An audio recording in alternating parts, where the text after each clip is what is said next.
My name is Guire, and today I will be reading Gingerbread Baby. Gingerbread Baby, written by Jan Brett. It was cold outside. It was warm inside. A fine day for gingerbread, Maddie thought. Maddie's mother put the big blue bowl on the table and lit the stove. Maddie took down a worn-looking cookbook with old-fashioned writing on the cover. He opened it up to the page that said, Gingerbread Boy.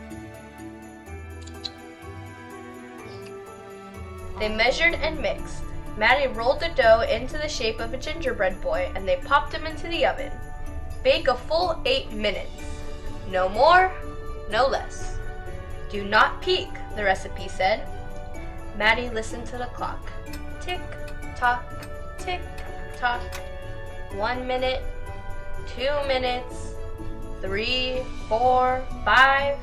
Maddie couldn't wait any longer. He opened the oven door to take just a peek. Instead of a gingerbread boy, out jumped a gingerbread baby.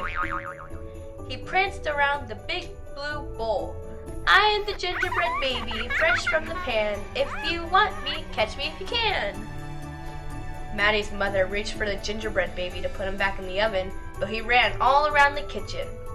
The door opened and in came Maddie's father. What's that delicious smell? He asked as the gingerbread baby tumbled through his legs and outside into the yard. He ran by the tabby cat. She switched her tail and sprang at him. They rumbled and tumbled, but the gingerbread baby came out on top. He ran toward the garden wall. The dog caught a whiff of the tasty ginger and sniffed all along beside him. But the gingerbread baby was halfway up when the dog caught up. He barked and barked as the gingerbread baby climbed over the wall. Maddie was still inside. He heard his mother and father yelling, he heard the cat meowing and the dog barking, and he heard the gingerbread baby shouting, "Catch me if you can!" Maddie opened up the worn-looking cookbook for the second time. Meanwhile, the gingerbread baby wheeled down to the path and into the barn. The goats looked up as he somersaulted across their backs. The last one tried to catch him, but the gingerbread baby was too fast. Martha and Madeline were standing by the well when the gingerbread baby stopped to take a drink. They looked at each other and winked. Martha started to talk to him while Madeline tiptoed up behind him with the bucket. But they couldn't fool that gingerbread baby. He took a break from Martha and a break from Madeline and tied them in a knot and ran down the road. Back in the house, Maddie stirred, mixed, and rolled the dough. He shaped it, put it in the pan, and into the oven. Tick, tock, tick, tock. 8 long minutes. This time, he didn't peek. I will catch him if I can, Maddie said to himself. As he was bouncing along, the gingerbread baby saw a farm wagon just ahead. He jumped in and settled down for the ride next to a mama pig. The smell of gingerbread was too much for her.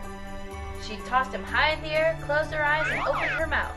But the gingerbread baby twisted in the air and came down hard on her porky snout. I am the gingerbread baby, too quick for the mother and the father, too fast for the cat, the dogs, the goats, too clever for Martha and Madeline, too smart for the mama pig. Who's left? Catch me if you can. Feeling smug, the gingerbread baby strolled along by himself until he came to a bridge that crossed over to the village. Just as he got to the middle, he heard running feet behind him and saw a crowd of villagers just ahead of him. The gingerbread baby was trapped. He jumped up onto the railing, backflipped through the air, and landed on a chunk of ice floating down the river. The ice bobbed along with the gingerbread baby dancing on top and singing in a loud voice.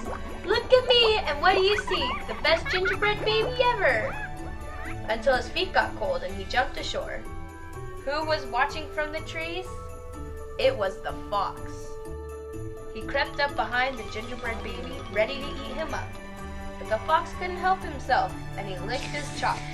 Smack, smack. The gingerbread baby heard him and ran as fast as he could. Just when the fox was catching up, the gingerbread baby saw the milk and cheese man with his can of milk. The perfect hiding place, he thought. He lifted the lid and lowered himself inside.